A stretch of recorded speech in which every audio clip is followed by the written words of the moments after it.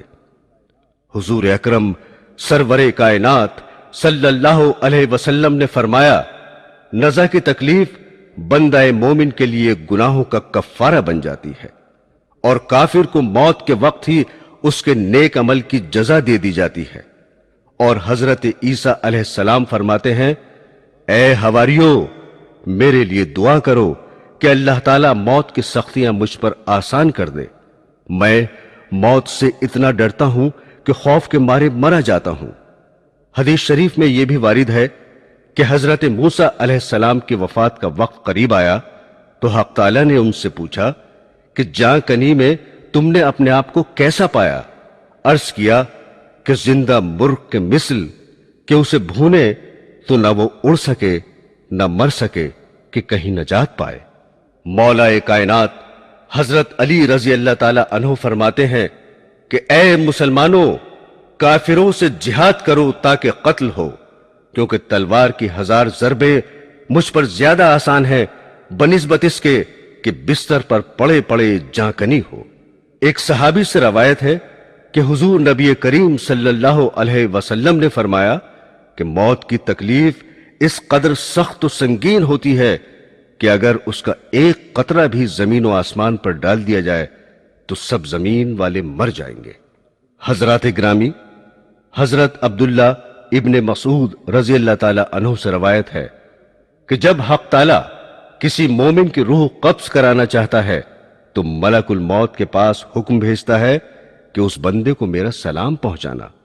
جب ملک الموت آتے ہیں تو اس سے کہتے ہیں کہ تیرا رب تجھے سلام کہتا ہے۔ حضرت انس بن مالک رضی اللہ تعالی عنہ فرماتے ہیں کہ اے خدا کے دوست، تم پر سلام ہو، اس گھر سے نکلو جسے تم نے خواہشات نفسانی کو قربان کر کے ویران کر دیا ہے، اور اس گھر میں چلو جسے تم نے اپنی عبادت سے آباد کیا ہے۔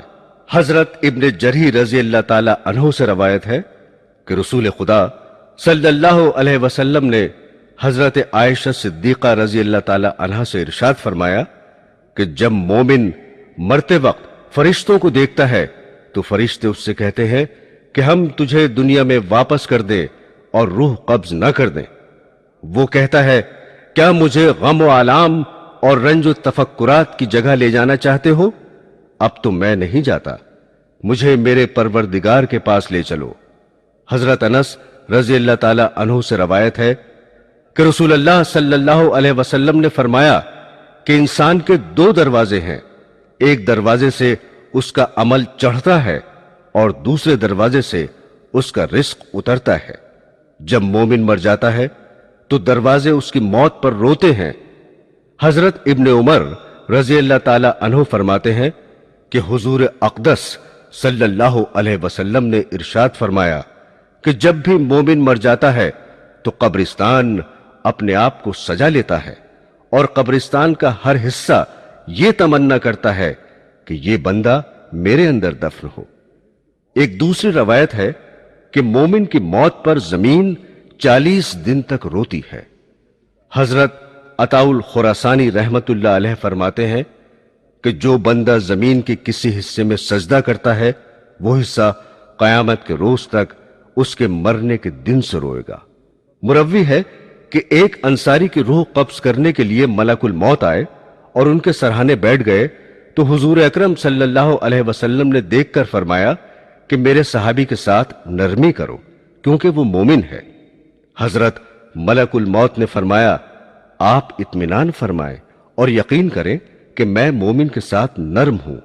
حضرت عبداللہ ابن عباس رضی اللہ تعالی عنہ نے فرمایا کہ مومن کی مثال اس کے دم کے وقت ایسی ہے جیسے کوئی قید خانے سے رہا کر دیا جائے اور پھر آزادی کے ساتھ ہر جگہ کی سیر کرتا پھرے، اور یہ حال اس شخص کا ہوتا ہے جو دنیا میں رہتے ہوئے بھی دنیا سے بے رغبت اور کنارہ کش رہ کر خدا کی یاد اور اس سے ملاقات کی تیاری میں لگا رہتا ہے۔ موت اس کے لیے محبوب حقیقی کے وصال کا مژدہ پیغام ہوتی ہے۔ ایک طویل روایت ہے جس کا خلاصہ یہ ہے کہ رسول اللہ صلی اللہ علیہ وسلم نے فرمایا کہ بے شک جب تک بندہ مومن دنیا سے انتقال اور آخرت کا سفر کرنے کو ہوتا ہے تو اس کے پاس فرشتے نزول فرماتے ہیں جن کے چہرے حسین و جمیل اور سورج کی طرح روشن ہوتے ہیں۔ ان کے پاس جنتی کفن اور جنت کی خوشبو ہوتی ہے۔ یہ فرشتے اس قدر ہوتے ہیں کہ جہاں تک اس کی نظر پہنچے فرشتے بیٹھے ہوئے نظر آتے ہیں اور اسے گھیرے رہتے ہیں، اور حضرت ملک الموت تشریف لاتے ہیں اور اس کے سرانے بیٹھ جاتے ہیں اور فرماتے ہیں اے پاکیزہ روح، اللہ کی مغفرت اور خوشنودی کی طرف نکل کر چل۔ چنانچہ اس کی روح اس طرح سہولت اور آسانی سے نکل آتی ہے جیسے مشکیزے میں سے پانی کا قطرہ بہتا ہوا باہر آ جاتا ہے۔ پس اسے حضرت ملک الموت لے لیتے ہیں، اور دوسرے فرشتے جو وہاں دور تک بیٹھے رہتے ہیں پل بھر بھی ان کا ساتھ نہیں چھوڑتے، اور اسے لے کر اس کو جنتی کفن اور خوشبو میں رکھ کر آسمان کی طرف چل دیتے ہیں۔ اس خوشبو کے متعلق حضور صلی اللہ علیہ وسلم کا ارشاد ہے کہ زمین پر جو بھی عمدہ سے عمدہ خوشبو مشک کی پائی گئی ہے ویسی ہی خوشبو ہوتی ہے۔ پھر فرمایا کہ اس روح کو لے کر فرشتے آسمان کی طرف چڑھنے لگتے ہیں، اور فرشتوں کی جس جماعت میں بھی ان کا گزر ہوتا ہے وہ کہتے ہیں واہ کیا اچھی خوشبو ہے۔ یہ فرشتے میت کا نام تعظیم و تکریم سے لے کر اس کا تعارف کراتے ہیں، یہاں تک کہ پہلے آسمان پر پہنچ جاتے ہیں اور آسمان کا دروازہ کھلواتے ہیں۔ چنانچہ دروازہ کھول دیا جاتا ہے اور وہ اس طرح روح کو لے کر اوپر چلے جاتے ہیں حتیٰ کہ 7ویں آسمان تک پہنچ جاتے ہیں۔ ہر آسمان کے فرشتے اسے دوسرے آسمان تک رخصت کرتے ہیں، اور جب 7ویں آسمان پر پہنچ جاتے ہیں تو اللہ کا حکم ہوتا ہے کہ میرے بندے کا نام علیین میں لکھ دو، اور اب زمین پر ہی اسے لوٹا رہا ہوں اور زمین ہی سے قیامت کے دن دوبارہ زندہ کروں گا۔ اس کے بعد یہ روح زمین پر واپس آ جاتی ہے اور میت کے جسم میں داخل کر دی جاتی ہے۔ اس کے بعد 2 فرشتے قبر میں اس کو بٹھا کر سوال کرتے ہیں تیرا رب کون ہے؟ تیرا دین کیا ہے؟ محمد رسول اللہ صلی اللہ علیہ وسلم کون تھے؟ وہ ان کے صحیح صحیح جوابات دیتا ہے تو فرشتے کہتے ہیں بے شک تو سچ کہتا ہے۔ اس کے بعد اللہ کی طرف سے ندا آتی ہے میرے بندے کے لیے جنت کا فرش بچھا دو، اس کو جنت کا لباس پہنا دو، اور اس کے لیے جنت کا دروازہ کھلتے ہی روح پرور ہوا اور خوشبو آنے لگتی ہے، اور قبر کو حد نظر تک کشادہ کر دیا جاتا ہے، اور اس کے بعد میت کے نیک اعمال ایک حسین اور خوبصورت شخص کی شکل میں آتے ہیں اور میت سے اس کی رفاقت کا وعدہ کرتے ہیں اور خوشی کی بشارت دیتے ہیں۔ برادران اسلام، اسی روایت میں یہ بھی ہے کہ کافر کی موت کے وقت سیاہ چہروں والے فرشتے آسمان سے آ کر اس کے ارد گرد بیٹھ جاتے ہیں اور اس کو تا حد نظر دکھائی دیتے ہیں۔ اس کے بعد ملک الموت میت کے سرہانے بیٹھ کر کہتے ہیں اے خبیث روح، اللہ کی ناراضگی اور غضب کی طرف نکل کے چل۔ یہ سنتے ہی روح خوف و ہراس سے سارے بدن میں دوڑنے لگتی ہے، مگر طرح طرح کی سختی سے اس کی روح زبردستی جسم سے نکال لی جاتی ہے، اور وہ فرشتے اس کی روح کو ٹاٹ میں لپیٹ لیتے ہیں۔ اس وقت اس روح میں مردار سڑے ہوئے جانور کی بدبو پھوٹنے لگتی ہے۔ فرشتے اس کو لے کر آسمان کی طرف پرواز کرتے ہیں اور وہ دروازہ کھلوانا چاہتے ہیں مگر آسمان کا دروازہ نہیں کھلتا۔ حکم ہوتا ہے کہ اس کا نام سجین میں لکھ دو۔ اس کے بعد یہ روح زمین پر پھینک دی جاتی ہے اور جسم میں داخل کر کے فرشتے سوال کرتے ہیں تیرا رب کون ہے؟ وہ جواب دیتا ہے مجھے معلوم نہیں۔ پھر پوچھتے ہیں تیرا دین کیا ہے؟ وہ لا علمی ظاہر کرتا ہے۔ پھر حضور محمد صلی اللہ علیہ وسلم کے متعلق سوال کرتے ہیں، وہ یہی جواب دیتا ہے کہ مجھے معلوم نہیں۔ اس وقت خدا کی طرف سے ندا آتی ہے میرے بندے نے جو کچھ کہا بالکل جھوٹ کہا، اس کے نیچے آگ کا بستر بچھا دو اور دوزخ کا ایک دروازہ کھول دو۔ دروازہ کھلتے ہی دوزخ کی گرمی اور آگ کے شعلے لپکنے شروع ہو جاتے ہیں۔ پھر اس کو قبر اس زور سے دبوچتی ہے کہ ادھر کی پسلیاں ادھر اور ادھر کی پسلیاں ادھر ہو جاتی ہیں۔ پھر اس کے اعمال بد ایک ایسی بد شکل صورت میں آتے ہیں کہ اس کے جسم سے بدبو آتی ہے اور اس کو عذاب اور مصیبت کی خبر سناتے ہیں۔ سامعین گرامی، روح قبض ہونے سے پہلے میت کے سامنے اس کے اچھے اور برے اعمال پیش کیے جاتے ہیں۔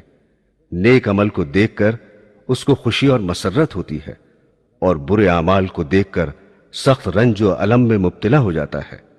اور حدیث شریف میں وارد ہے کہ انسان کی موت کے وقت شیطان سرہانے آ کر بیٹھ جاتا ہے اور مرنے والے سے کہتا ہے اگر تو اس سختی اور اذیت سے نجات چاہتا ہے تو ایک مرتبہ زبان سے کہہ دے کہ معاذ اللہ خدا ایک نہیں دو ہیں۔ وقت مرگ مرنے والے کا کلیجہ جلتا ہے اور اس کو پیاس کی شدت ہوتی ہے۔ شیطان کہتا ہے اگر تجھے پانی پینا ہے تو زبان سے اقرار کر لے کہ اس دنیا کا پیدا کرنے والا کوئی نہیں ہے۔ پس اگر مرنے والا صاحب ایمان اور سعادت مند ہوتا ہے تو شیطان کو دھتکار دیتا ہے۔ اس کے بعد شیطان پیروں کی طرف آ کے کھڑا ہوتا ہے اور پانی سے بھرا ہوا پیالہ نچا نچا کر کہتا ہے کہ میری بات مان لے، میں تجھے پانی پلاؤں گا، بس اتنی سی بات کہہ لے کہ میں رسول اللہ کو نہیں مانتا۔ یہ اتنا سخت امتحان کا وقت ہوتا ہے کہ اگر مرنے والا با ایمان ہے تو شیطان کا کہا نہیں مانتا، اور اگر وہ ارباب شقاوت اور بدبختوں میں سے ہے تو شیطان کے ہاتھ سے پانی کا پیالہ پی کر جہنم کا مستحق بن جاتا ہے۔ روایت ہے کہ جس وقت ابو زکریا زاہد کی موت کا وقت قریب آیا اور جانکنی کا عالم ہوا تو حضرت عائشہ صدیقہ رضی اللہ تعالی عنہ ان کے پاس گئیں اور ان کو کلمہ شہادت کی تلقین فرمائی تو انہوں نے کلمہ سن کر منہ پھیر لیا۔ اسی طرح دوسری بار بھی کلمہ سن کر منہ پھیر لیا اور تیسری بار سن کر صاف انکار کیا کہ میں نہیں کہوں گا۔ ام المومنین حضرت عائشہ صدیقہ رضی اللہ تعالی عنہ کو اتنا صدمہ ہوا کہ آپ بے ہوش ہو گئیں۔ کچھ دیر بعد آپ کو ہوش آیا تو ابو زکریا زاہد کو بھی افاقہ ہوا اور ان کے حواس کچھ بجا ہوئے۔ پوچھا تم لوگوں نے مجھ سے کیا کہا تھا؟ حضرت صدیقہ نے فرمایا کہ میں نے تمہیں 3 مرتبہ کلمہ شہادت کی تلقین کی، 2 دفعہ تو تم نے سن کر منہ پھیر لیا اور تیسری بار انکار کیا۔ حضرت ابو زکریا زاہد نے جواب دیا کہ شیطان میرے پاس پانی کا بھرا ہوا پیالہ لے کر آیا تھا اور میری داہنی طرف کھڑا ہو کر بولا پانی پیو گے؟ میں نے کہا ہاں۔ شیطان نے کہا اچھا یوں کہے کہ عیسیٰ علیہ السلام خدا کے بیٹے تھے۔ ادھر بھی اس نے یہی بات کہی۔ میں نے پھر اس کی طرف منہ پھیر لیا۔ تیسری بار شیطان نے کہا اچھا لا الہ کہہ لے۔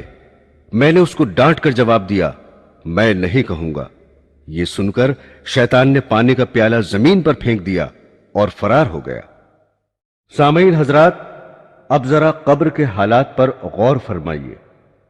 حضور پر نور رحمت للعالمین صلی اللہ علیہ وسلم کا ارشاد گرامی ہے کہ جب میت کو قبر میں رکھ دیا جاتا ہے تو قبر اس سے کہتی ہے کہ اے بدبخت، خراب حال انسان، تو مغالطے اور دھوکے میں رہا، مجھ پر شان سے اکڑ کر اور تن کر چلتا تھا۔ تجھ کو یہ معلوم نہیں تھا کہ میں امتحان اور آزمائش کا گھر ہوں، میں تنہائی اور ہیبت اور ظلمت کا مقام ہوں جہاں صرف کیڑوں کی بہتات ہے، تو نے میری پرواہ نہ کی۔ پس اگر مرنے والا نیک ہوتا ہے تو اس کی طرف سے کوئی جواب دینے والا کہتا ہے کہ اے قبر، تو دیکھتی نہیں کہ یہ اچھی باتوں کا حکم کرتا تھا اور لوگوں کو بری باتوں سے روکتا تھا؟ پھر قبر یہ سن کر کہتی ہے، اچھا، یہ اگر ایسا تھا تو اس کے لیے میں گلزار بن جاتی ہوں، پس اس کا جسم نور کا بن جائے گا اور روح خدا کے پاس چلی جائے گی۔ اور کبھی مردے سے قبر اس طرح کہتی ہے کہ میں تاریکی اور تنہائی کا گھر ہوں، اگر تو دنیا میں اللہ تعالی کی اطاعت اور فرما برداری میں رہا ہے تو میں آج تیرے لیے رحمت ہوں گی، اور اگر تو نے حق تعالی کی نافرمانی اور سرکشی کی ہوگی تو میں تیرے لیے عذاب جان بنوں گی۔ میں وہ ہوں جو مجھ میں خدا کا مطیع ہو کر آئے گا، وہ یہاں سے خوش و خرم ہو کے نکلے گا۔ جو گنہگار اور نافرمان ہوگا وہ تباہ اور برباد ہو جائے گا۔ اور بعض دفعہ قبر کہتی ہے کہ اے خانہ خراب، کیا تجھے کسی نے مجھ سے ڈرایا نہیں تھا اور تجھے یہ خوف نہیں دلایا تھا کہ تنگ اور تاریک اور بدبودار اور خوفناک کیڑوں کا مرکز ہوں؟ پس تو نے دنیا میں رہ کر میرے لیے کیا سامان مہیا کیا ہے؟ اور جب کوئی شخص قبر میں دفن کیا جاتا ہے اور اس پر عذاب و تکلیف کا نزول ہوتا ہے تو اس کے آس پاس کے مردے جو مدفون ہوتے ہیں اس سے کہتے ہیں کہ اے شیخ، تو کس قدر غافل رہا کہ ہمارے بعد بھی تجھے دنیا میں رہنے کا موقع ملا، اور تو ہم سے بعد میں آیا ہے، پھر بھی تو نے اپنے سے پہلے آنے والوں کی مراجعت سے عبرت نہ حاصل کی، اور تو نے نہ سمجھا کہ مرنے والے تو مر چکے اور ان کے اعمال بھی پورے ہو گئے، خواہ اچھے اعمال تھے یا برے، مگر تیرے لیے تو بہترین مواقع تھے۔ تو دارالاعمال یعنی دنیا میں تھا اور برے افعال کا تدارک نیک کاموں سے کر لیتا۔ تجھے تو کافی مہلت ملی ہوئی تھی، تو ان لوگوں پر غور کرتا جو کہ تجھ سے پہلے لوگوں کے کاندھوں پر لاد کر مٹی میں ملا دیے گئے۔ تجھے کس نے دھوکہ دیا اور تو کس مغالطے اور فریب میں پڑا رہا؟ حدیث شریف میں وارد ہے کہ حضور سرور کائنات صلی اللہ علیہ وسلم نے فرمایا کہ قبر جہنم کی خندقوں میں سے ایک خندق ہے یا جنت کے باغوں میں سے ایک باغ ہے، اور جب کوئی شخص مر جاتا ہے تو اس کو اس کا ٹھکانہ صبح و شام دکھایا جاتا ہے۔ جنتی کو جنت دکھائی جاتی ہے اور دوزخی کو دوزخ کا نظارہ کرایا جاتا ہے۔ سامعین کرام، رسول اکرم صلی اللہ علیہ وسلم نے حضرت عمر رضی اللہ تعالی عنہ سے پوچھا کہ اے عمر، تم اپنے کو مرنے پر کیسا دیکھتے ہو کہ لوگ تمہارے لیے 4 گز لمبی اور 1.25 گز چوڑی قبر کھودیں، پھر تمہیں غسل دے کر کفنائیں اور تمہیں لے جا کر قبر میں رکھ کر چلے آئیں، اور پھر منکر نکیر بجلی کی طرح آنکھیں چمکاتے اور بادل کی طرح گرجتے، بال زمین پر لٹکاتے اور اپنے لمبے لمبے دانتوں سے قبر کی مٹی ہٹاتے ہوئے آئیں اور وہ آ کر تمہیں جھنجھوڑ دے؟ حضرت عمر نے عرض کیا کہ یا رسول اللہ صلی اللہ علیہ وسلم، کیا اس وقت میری عقل میرے ساتھ ہوگی؟ آپ نے فرمایا، ہاں، عقل تمہارے ساتھ ہوگی۔ عرض کیا، تو مجھے کوئی خوف نہیں، میں جواب دے لوں گا۔ روایت ہے کہ قبر میں سوال و جواب صرف امت محمدی کی خصوصیت ہے۔ انبیاء سابقین کی امت پر خدا تعالیٰ کی نافرمانی سے عذاب نازل ہو جاتا تھا، لیکن رحمت للعالمین صلی اللہ علیہ وسلم کی آمد کے بعد وہ عذاب موقوف کر دیا گیا اور اس کی جگہ بذریعہ منکر نکیر سوال و جواب کا سلسلہ جاری کیا گیا، اور جو شخص مرنے کے بعد دفن نہیں کیا جاتا اس سے بھی سوال و جواب کیا جاتا ہے۔ دوستو، موت دراصل بندہ مومن کا تحفہ ہے۔ حضور رحمت للعالمین صلی اللہ علیہ وسلم کا ارشاد ہے کہ مومن کا تحفہ موت ہے اور اس کے لیے ایک خوشبودار پھول ہے۔ سلیمان بن عبد المالک نے ابو حازم رحمت اللہ علیہ سے پوچھا کہ یہ بتائیے کہ ہم موت سے کیوں گھبراتے ہیں؟ انہوں نے فرمایا، اس لیے گھبراتے ہو کہ تم نے آخرت کو برباد کر دیا اور دنیا کو آباد کیا، لہذا آبادی سے ویرانے میں جانا پسند نہیں کرتے۔ سلیمان نے کہا، آپ سچ فرماتے ہیں۔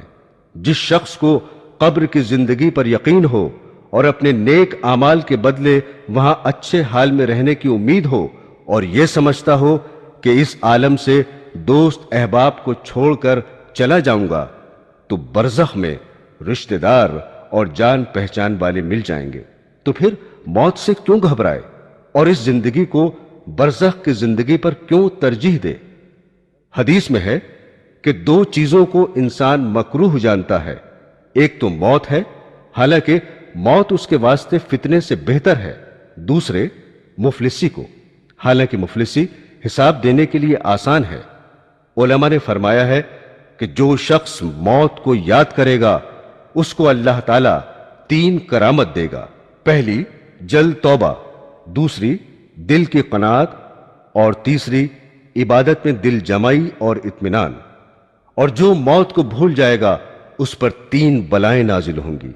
پہلی توبہ کی اس کو توفیق نہ ہوگی، دوسری تھوڑی چیز اس کو قناعت نہ کرے گی، اور تیسری عبادت میں سستی کرے گا۔ کسی شخص نے حضور سرور کائنات صلی اللہ علیہ وسلم سے سوال کیا کہ کون مومن سب سے زیادہ عقل مند ہے؟ فرمایا جو موت کو سب سے زیادہ یاد کرے اور نیک عمل سے موت کے بعد کا سامان درست کرے۔ حضرت علی کرم اللہ وجہہ نے فرمایا کہ سب لوگ سو رہے ہیں، جب مریں گے تب آنکھ کھلے گی۔ اے مسلمانوں، موت اور عالم برزخ کی حقیقت تم پر واضح ہو چکی۔ اب تم خود بخود سوچو کہ جو زندگی تم نے گزار چکی ہے اس میں آخرت کے لیے کیا کیا سامان مہیا کر رکھا ہے۔ تم نے دنیا کو آباد کیا اور آخرت کو برباد کیا۔ یہاں کسی کے بارے میں یہ فیصلہ کرنا غیر ممکن ہے کہ وہ گناہگار ہے یا نیک ہو سکتا ہے کہ ہماری نظر میں صرف اس کی برائیاں اور بدآفالیاں ہوں، لیکن نیکیاں بھی موجود ہوں جو اس کی برائیوں کو دھونے والی ہوں اور ہم سے پوشیدہ ہوں۔ اس لیے ہر شخص کو اپنے عیوب، گناہوں اور خطاؤں پر نظر رکھنی چاہیے، اپنی اصلاح کی فکر و کوشش کرنی چاہیے۔ اس لیے تم ایک دوسرے کی عیب جوئی اور برائی بیان کرنے سے پرہیز کرو، اپنی زندگی کو سنوارنے کی جد و جہد کرو تاکہ آخرت کے لیے بہترین سامان درست کر سکو اور اللہ تعالیٰ کی خوشنودی حاصل کرو۔ شراب نوشی، زنا، چوری، جوا، جھوٹ، غیبت، چغل خوری، عیب، ریا، ظلم، ماں باپ کی نافرمانی اور اس قسم کے بہت سے گناہوں کے بارے میں تم پڑھ چکے ہو۔ قبر میں کس قدر سخت عذاب انہی گناہوں کے بدلے میں ملتا ہے۔ تمام گناہوں سے اجتناب کرو اور نماز، روزہ، حج، زکوٰۃ، خیرات، صدقہ، صلہ رحمی، اتفاق و محبت، ایسے تمام نیک کاموں پر خلوص دل سے عمل کرو۔ یہی تمہارے اعمال صالح آخرت میں کام آئیں گے اور تم کو عذاب سے محفوظ رکھیں گے۔ حضرات گرامی، میت کے اعمال کے بارے میں سرور کائنات رسول اللہ صلی اللہ علیہ وسلم نے فرمایا کہ جب مردے کو قبر میں رکھ دیتے ہیں تو وہ لوگ جو اس کے جنازے میں آئے تھے دفن کرنے کے بعد واپس ہوتے ہیں تو وہ ان کے پاؤں کی آہٹ سنتا ہے، اس کے اعمال اسے گھیر لیتے ہیں۔ اللہ تعالیٰ اس کے اعمال کو شکل و صورت اور زبان عطا کرتا ہے۔ پس یہ مردے سے کہتے ہیں کہ اے تنہائی کے اس گڈھے میں پڑے انسان، آج تو ہمارے پاس ہے اور اب یہاں تیرا کوئی نہیں ہے، تیرے عزیز اور رشتہ دار سب تجھ سے بچھڑ گئے۔ بندہ جب نیک ہوتا ہے تو اس کے نیک اعمال، روزہ، حج، زکوٰۃ، جہاد وغیرہ اسے گھیر لیتے ہیں۔ پھر عذاب کے فرشتے اس کی پاؤں کی طرف آتے ہیں تو نماز کہتی ہے اس سے الگ رہو۔ یہ شخص اللہ کی عبادت کے لیے ان پاؤں پر کھڑا رہتا تھا۔ پھر فرشتے اس کے منہ کی طرف آتے ہیں تو روزہ کہتا ہے کہ ادھر تمہارے لیے راستہ مسدود ہے کہ یہ شخص اللہ کے لیے دنیا میں بھوکا پیاسا رہتا تھا۔ پھر فرشتے بدن کی طرف آتے ہیں تو حج اور جہاد کہتے ہیں یہاں سے دور رہو، کیونکہ اس شخص نے بدن سے حج کے لیے بڑی محنت و مشقت اٹھائی اور خدا کی راہ میں جہاد کیا، یہاں تمہارے لیے راستہ نہیں۔ پھر یہ ہاتھوں کی طرف آتے ہیں تو صدقہ اور زکوٰۃ کہتا ہے کہ اس کو رہنے دو، اس نے اپنے ہاتھوں سے بہت سا صدقہ دیا اور بارگاہ الہی میں مقبول بھی ہوا، تم کو یہاں راہ نہ ملے گی۔ تب وہ مردے سے کہتے ہیں مبارکباد، تو پاک ہی زندہ رہا اور پاک ہی مرا، پھر یہ عذاب کے فرشتے چلے جاتے ہیں اور رحمت کے فرشتے اس قبر کو حد نگاہ تک کشادہ کر دیتے ہیں اور بہشتی قندیل روشن کر دی جاتی ہے اور وہ قیامت تک اسی آسائش میں رہتا ہے۔ دوستو، قبر کے دبوچنے کا بیان بھی سن لیجئے۔ قبر میں کبھی کسی گناہ کے باعث یا کسی نعمت کا شکریہ نہ کرنے کی وجہ سے کچھ دیر کے لیے نیک بندوں کے لیے تنگی ہو جاتی ہے، مگر یہ محض ذرا سی دیر کے لیے ہوتا ہے۔ اس کے بعد فوراً قبر کشادہ ہو جاتی ہے، اور نیک بندوں پر اس لیے بھی ہوتی ہے کہ بشریت کے تقاضے کے تحت اگر کوئی معمولی سا گناہ بھی ہو گیا ہو تو اس معمولی سی تنگی کی وجہ سے دور کر دیا جاتا ہے اور وہ گناہ قبر ہی میں معاف ہو جاتا ہے۔ قبر کے دبوچنے کے بچاؤ کے لیے رسول اکرم صلی اللہ علیہ وسلم نے فرمایا کہ جو شخص مرض الموت میں سورہ اخلاص کا ورد رکھے گا وہ عذاب قبر سے محفوظ رہے گا، اور قیامت کے دن فرشتے اسے ہاتھوں ہاتھ لے کر پل صراط سے پار کر کے جنت میں لے جائیں گے۔ ایک روایت ہے کہ رحمت دو عالم سید المرسلین صلی اللہ علیہ وسلم حضرت سعد بن معاذ کے جنازے پر تشریف لے گئے۔ جب انہیں نماز جنازہ کے بعد سپرد خاک کیا گیا تو حضور نے بہت دیر تک تسبیح، حمد و ثنا پڑھی۔ آپ سے کسی نے اس کا سبب دریافت کیا تو فرمایا کہ اس نیک بندے پر قبر کی تنگی ہو رہی تھی لیکن اللہ نے دور کر دی۔ حضرت عبداللہ ابن عمر رضی اللہ تعالی عنہ سے روایت ہے کہ رسول کریم صلی اللہ علیہ وسلم نے سعد کی نسبت فرمایا تھا کہ ان کی موت سے عرش بھی حرکت میں آ گیا اور ان کے لیے آسمانوں کے دروازے کھول دیے گئے اور 70,000 ملائکہ نے ان کے جنازے میں شرکت فرمائی۔ اس کے باوجود ان کو تھوڑی سی قبر کی تنگی پیش آئی۔ بس اس مقبول بارگاہ بندے کو بھی تھوڑی سی تنگی ہوئی تو دوسروں کا کیا تذکرہ۔ برادران اسلام، حدیث میں وارد ہے کہ جب میت کو قبر میں داخل کر دیا جاتا ہے تو اس کو ایسا معلوم ہوتا ہے جیسے سورج چھپ رہا ہو، یعنی قریب وقت شام۔ پس اس کے جسم میں روح ڈال دی جاتی ہے تو وہ آنکھ ملتا ہوا اٹھ کر بیٹھ جاتا ہے اور فرشتوں سے کہتا ہے مجھے چھوڑ دو، میں نماز پڑھوں گا۔ اور یہ اس لیے کہ وہ اپنے آپ کو دنیا میں سمجھتا ہے۔ وہ اسی خیال سے کہتا ہے کہ سوال و جواب رہنے دو، نماز کا وقت ہو رہا ہے، مجھے نماز پڑھنے دو۔ لیکن یہ بات وہی شخص کہے گا جو دنیا میں نماز کا پابند ہوگا، اس کو ہر وقت نماز کا دھیان رہتا ہوگا۔ مومن جب قبر میں رہتا ہے اسے قیامت تک روزانہ صبح و شام جنت کا وہ مقام جو اس کے لیے مقرر ہوتا ہے دکھایا جاتا ہے اور بتایا جاتا ہے کہ تیرا ٹھکانہ یہ ہے۔ حضرت ابو ہریرہ رضی اللہ تعالی عنہ سے روایت ہے کہ مومن قبر میں سبز باغ میں رہتا ہے اور اس کی قبر 70 گز چوڑی ہوتی ہے اور اس میں ایسی روشنی ہوتی ہے جیسے کہ 14ویں کی رات کی چاندنی رات کو ہوتی ہے۔ حضور صلی اللہ علیہ وسلم نے فرمایا کہ سوال و جواب کے بعد مومن مردے کی قبر وسیع روشن کر دی جاتی ہے تو اس سے فرشتے کہتے ہیں کہ اب دلہن کی طرح آرام سے سو جا اور تجھے وہی جگائے جسے تو سب سے زیادہ محبوب ہے۔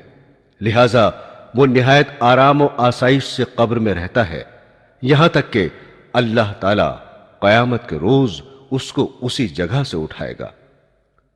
دوستو، حدیث شریف میں ہے کہ کافر پر 97 اژدہے ایسے مسلط کیے جاتے ہیں کہ ہر ایک کے ساتھ ساتھ پھن ہوتے ہیں اور قیامت تک اسے ڈستے رہتے ہیں، اور ان کے زہر کی تیزی و سوزش کا یہ عالم ہوتا ہے کہ اگر ان میں سے ایک بھی زمین پر پھنکار مار دے تو اس کے زہر کے اثر سے زمین ایسی بیکار ہو جائے کہ اس پر کبھی سبزہ نہ اگے۔ آج کل کی ایجادات جنگ، ایٹم بم اور زہریلی گیس وغیرہ دیکھ کر فرمان نبوی صلی اللہ علیہ وسلم کے سمجھنے میں ذرا بھی تعامل کی گنجائش نہیں رہتی۔ حضرت زین بن ثابت رضی اللہ تعالی عنہ فرماتے ہیں کہ حضور اکرم صلی اللہ علیہ وسلم ایک روز اپنی سواری پر بنی بخار کے باغ کی طرف سے گزرے اور آپ کے ساتھ کچھ صحابہ کرام بھی تھے۔ اچانک آپ کی سواری بتکی اور اتنی زور سے اچھلنے کودنے لگی کہ آپ گرنے کو ہو گئے۔ پھر وہاں دیکھا تو 5-6 قبریں تھیں۔ آپ نے اصحاب سے پوچھا کہ یہ لوگ کس زمانے میں مدفون ہوئے؟ انہوں نے جواب دیا کہ یہ شرک کے زمانے میں مرے ہیں۔ تب آپ نے فرمایا کہ قبر والے عذاب میں مبتلا ہیں۔ اگر مجھے یہ ڈر نہ ہوتا کہ تم عذاب قبر کی کیفیت سن کر اپنے مردوں کو دفنانا چھوڑ دو گے تو میں خدائے کریم سے دعا کر کے وہ عذاب تم کو سنوا دیتا جو میں سنتا ہوں۔ پھر آپ نے لوگوں کی طرف منہ پھیر کر فرمایا کہ قبر میں اللہ کے عذاب سے پناہ مانگو۔ سب نے کہا الہی قبر میں ہم تیرے عذاب سے پناہ مانگتے ہیں۔ دوستو، اب ذرا جھوٹے، زانی، سود خور اور عالم بے عمل کی سزا کے بارے میں سن لیجئے۔ بخاری شریف کی ایک طویل روایت ہے کہ حضور اقدس صلی اللہ علیہ وسلم نے ایک خواب دیکھا جس میں عالم برزخ میں دیے جانے والے خاص خاص عذابوں کا بیان مذکور ہے۔ آپ نے فرمایا کہ آج کی شب میں نے خواب دیکھا کہ میرے پاس 2 شخص آئے اور میرا ہاتھ پکڑ کر پاک مقدس سرزمین کی طرف لے چلے۔ اچانک میں دیکھتا ہوں کہ ایک آدمی بیٹھا ہوا ہے اور دوسرا اس کے قریب کھڑا ہے اور اس کے ہاتھ میں لوہے کا زنبور ہے اور وہ اس بیٹھے ہوئے آدمی کے کلے چیر رہا ہے اور چیرتے چیرتے گدی تک پہنچ جاتا ہے۔ پھر یہ کلے بدستور ٹھیک ہو جاتے ہیں اور پھر وہ انہیں چیرنا شروع کر دیتا ہے۔ میں نے پوچھا یہ کیا ہو رہا ہے؟ وہ دونوں آدمی جو مجھے لے کر چلتے تھے بولے کہ آگے چلو۔ ہم آگے چلے تو ایک ایسے شخص پر گزر ہوا کہ وہ لیٹا ہوا ہے اور اس کے سر پر ایک شخص بھاری پتھر لیے کھڑا ہے اور پتھر اس لیٹے ہوئے شخص کے سر پر اس زور سے مارتا ہے کہ وہ پھٹ جاتا ہے اور پتھر لڑک کر دوسری طرف گر جاتا ہے، اور جب وہ پتھر اٹھانے کے لیے جاتا ہے تو اتنے میں اس کا سر جیسا تھا ویسا ہی درست اور اچھا خاصا ہو جاتا ہے اور پھر وہ اسی طرح مارتا ہے۔ میں نے پوچھا کہ یہ کیا ہے؟ وہ دونوں بولے آگے چلو۔ ہم ایک ایسے غار میں پہنچے جو تندور کی طرح نیچے سے کشادہ اور اوپر سے تنگ تھا اور اس میں آگ جل رہی تھی۔ اس آگ کے غار میں بہت سے مرد اور عورت بھرے ہوئے تھے۔ جب وہ آگ بھڑک کر اوپر کو اٹھتی تو اس کے بیچ میں ایک شخص کھڑا ہو جاتا اور نہر کے کنارے پر باہر نکلنے کے لیے آتا تو وہ کنارے والا اس کے منہ پر زور سے پتھر مارتا کہ وہ اپنی جگہ نہر میں واپس ہو جاتا تھا، اور جب وہ بھی کنارے پر آنا چاہتا تو دوسرا پتھر مار کر اسے واپس لوٹا دیتا۔ میں نے پوچھا یہ کیا ہے؟ وہ بولا آگے چلو۔ ہم آگے چلے تو ایک ہرے بھرے باغ میں پہنچے۔ اس میں ایک بڑا درخت ہے، اس کے نیچے ایک بوڑھا آدمی اور کچھ بچے ہیں، اور درخت کے قریب ہی ایک اور شخص بیٹھا ہے اور اس آگ کو دھونک رہا ہے۔ پھر مجھے وہ دونوں درخت کے اوپر لے گئے۔ اس درخت کے بیچ ایک نہایت عمدہ مکان تھا، وہ اس میں لے گئے۔ یہ مکان بہت نفیس و خوبصورت تھا، ایسا گھر میں نے پہلے کبھی نہیں دیکھا تھا۔ اس میں بوڑھے، جوان، مرد، عورتیں اور بچے تھے، اور مجھے اس سے بھی اوپر لے گئے۔ اس میں بوڑھے اور جوان تھے۔ میں نے اپنے دونوں ساتھیوں سے کہا کہ تم نے مجھے ساری رات پھرایا، اب یہ بتاؤ کہ آخر یہ سب ماجرا ہے کیا؟ انہوں نے کہا کہ جس آدمی کے کلے چیرے جا رہے تھے وہ جھوٹ بولتا تھا اور اس کی جھوٹی باتیں تمام جہان میں مشہور ہو جاتی تھیں۔ یہ اس کی سزا ہے۔ اب اس کے ساتھ قیامت تک یہی ہوتا رہے گا۔ اور جس آدمی کا سر پھوڑتے دیکھا وہ ایسا شخص تھا جس کو اللہ تعالیٰ نے قرآن پاک کا علم دیا اور وہ اس سے غافل ہو کر رات کو سو رہا اور دن میں اس پر عمل نہ کیا۔ اب قیامت تک اس کے ساتھ یہی عمل ہوتا رہے گا۔ اور جن لوگوں کو آپ نے آگ کے غار میں دیکھا تھا وہ زنا کرنے والے لوگ تھے، اور جن کو خون کی نہر میں دیکھا تھا وہ سود لینے والے تھے، اور جو درخت کے نیچے بوڑھے شخص بیٹھے تھے وہ حضرت ابراہیم علیہ السلام تھے، اور جو ان کے گرد بچے تھے وہ لوگوں کی نابالغ اولاد ہیں، اور جو آگ دھونک رہا ہے وہ دوزخ کا داروغہ ہے، اور جس پہلے گھر میں آپ داخل ہوئے تھے وہ عام مسلمانوں کی رہائش گاہ ہے، اور دوسرا گھر شہیدوں کا ہے، اور یہ جبرائیل علیہ السلام اور میکائیل علیہ السلام ہیں۔ پھر بولے سر اٹھائیے۔ میں نے سر اٹھایا تو میرے اوپر ایک سفید بادل نظر آیا۔ وہ بولے کہ یہ آپ کا گھر ہے۔ میں نے کہا مجھے اپنے گھر میں جانے دو۔ انہوں نے کہا کہ ابھی آپ کی عمر باقی ہے، اگر پوری ہو چکی ہوتی تو ابھی چلے جاتے۔ انبیاء علیہ السلام کا خواب وہی ہوا کرتا ہے، اس لیے یہ تمام واقعے سچے ہیں، اور جو سزائیں آپ نے عالم برزخ کی دیکھیں سب سچ اور برحق ہے۔ اس حدیث سے کئی باتوں کا حال معلوم ہوا۔ اول جھوٹ، دوسرے عالم بے عمل، تیسرے زنا، چوتھا سود کا۔ اللہ تعالی تمام مسلمانوں کو ان گناہوں سے محفوظ رکھے اور نیک توفیق عطا فرمائے، آمین۔ حضرات گرامی، ہاشم بن عبداللہ سے روایت ہے کہ میں ایک میت کو غسل دینے گیا۔ جب اس کے چہرے سے کپڑا ہٹایا تو گلے میں ایک سانپ لٹکا ہوا نظر آیا۔ میں نے سانپ سے کہا کہ اگر تو اللہ کی طرف سے مامور کیا گیا ہے تو ہمیں بھی میت کو غسل دینے کا حکم ہے، تو کچھ دیر کے لیے یہاں سے چلا جا۔ یہ سنتے ہی وہ سانپ گلے سے اتر کر مکان کے گوشے میں جا کر بیٹھ گیا، اور جب میں میت کو غسل دے کر فارغ ہوا تو پھر وہ سانپ اسی طرح اس کے گلے میں لپٹ گیا۔ حضرات عمرو بن دینار بیان کرتے ہیں کہ ایک عورت کا مدینہ منورہ میں انتقال ہوا۔ اس کے بھائی نے تدفین و تکفین کی۔ اتفاقاً قبر میں اتارتے وقت اس کی جیب سے روپوں کی تھیلی گر گئی۔ بعد میں یاد آنے پر جب قبر کھودی گئی تو ساری قبر میں آگ ہی آگ تھی، فوراً ہی قبر کو بند کر دیا گیا۔ حضرت انس رضی اللہ تعالی عنہ سے روایت ہے کہ ایک شخص آن حضرت صلی اللہ علیہ وسلم کا کاتب تھا۔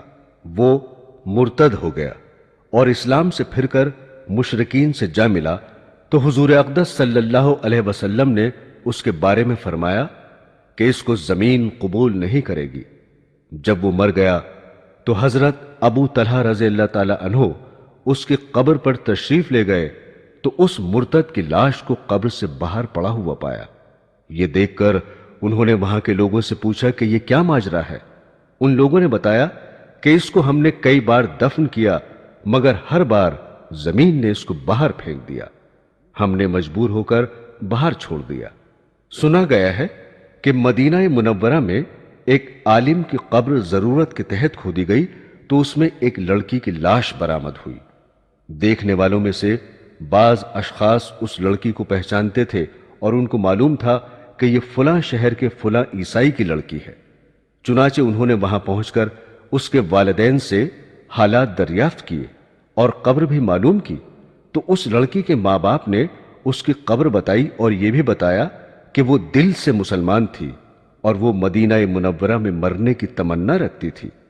پھر اس کی قبر کھدوائی گئی تو اس میں عالم کی لاش نکلی۔ پھر لوگوں نے اس عالم کی بیوی سے اس کا عمل پوچھا تو اس نے بتایا کہ وہ بہت نیک تھا۔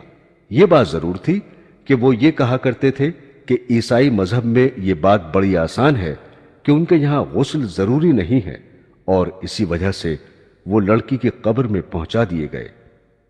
ابن عامر سے روایت ہے کہ میں ایک روز مقام بدر کے قریب سے گزر رہا تھا، دیکھتا کیا ہوں کہ ایک شخص قبر سے نکلا، اس کی گردن میں نہایت ہی بوجھل زنجیریں پڑی ہوئی تھیں۔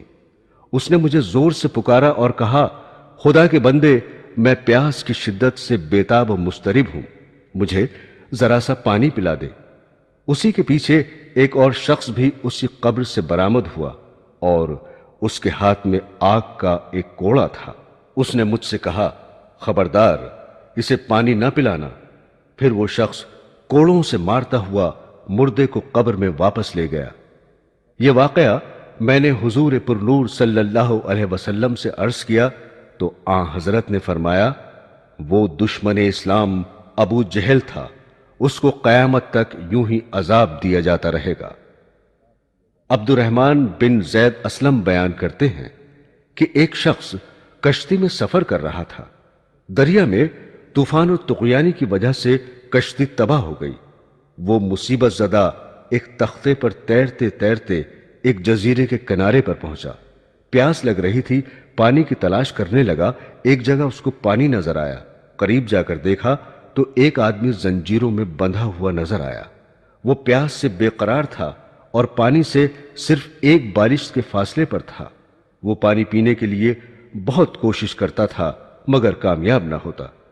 دریافت کرنے پر معلوم ہوا کہ وہ حضرت آدم علیہ السلام کا لڑکا قابیل تھا، جس نے اپنے بھائی حابیل کو قتل کر دیا تھا۔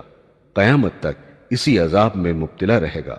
عوام بن جوشب کہتے ہیں کہ عصر کا وقت تھا، میں ایک ایسے محلے سے گزرا جہاں قریبی قبرستان تھا۔ میں نے دیکھا کہ ایک قبر شق ہوئی، اس میں سے ایک آدمی ایسا نکلا جس کا سر گدھے کا سا تھا اور باقی جسم انسانی تھا۔ حضرات گرامی، رحمت للعالمین صلی اللہ علیہ وسلم نے فرمایا کہ عذاب قبر بالعموم ان تینوں باتوں کی وجہ سے ہوتا ہے، ان سے بچتے رہنا چاہیے: غیبت، چغل خوری، پیشاب میں بے احتیاطی۔ حضرت ابن عباس بیان کرتے ہیں کہ نبی کریم صلی اللہ علیہ وسلم کا 2 قبروں پر گزر ہوا۔ آپ نے فرمایا کہ ان قبر والوں پر عذاب ہو رہا ہے، اور کسی بڑے مشکل کام کے سبب عذاب نہیں ہو رہا ہے، بلکہ ایسی معمولی باتوں پر جن سے بچ سکتے تھے۔ ایک غیبت اور دوسرا چغلی کرتا پھرتا تھا۔ پھر آپ نے ایک تر ٹہنی منگا کر بیچ میں سے اس کو چیر کر آدھی ایک قبر میں گاڑ دی اور آدھی دوسری قبر میں گاڑ دی۔ صحابہ نے عرض کیا: یا رسول اللہ، آپ نے ایسا کیوں کیا؟ ارشاد فرمایا کہ شاید ان دونوں کا عذاب ان کے سوکھنے تک ہلکا کر دیا جائے۔ اس کی تشریح میں بعض علماء نے فرمایا کہ ٹہنی کے تسبیح خدابندی میں مشغول رہنے کی وجہ سے عذاب ہلکا ہونے کی امید پر آپ نے ایسا کیا۔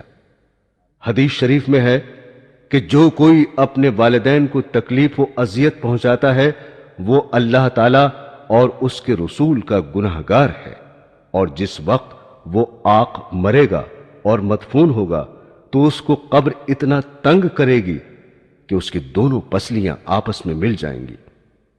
حضرت انس بن مالک رضی اللہ تعالی عنہ بیان فرماتے ہیں کہ سرور کائنات سید المرسلین صلی اللہ علیہ وسلم کے عہد مبارک میں ایک شخص علقمہ نامی عبادت و سخاوت میں بہت مشہور تھا۔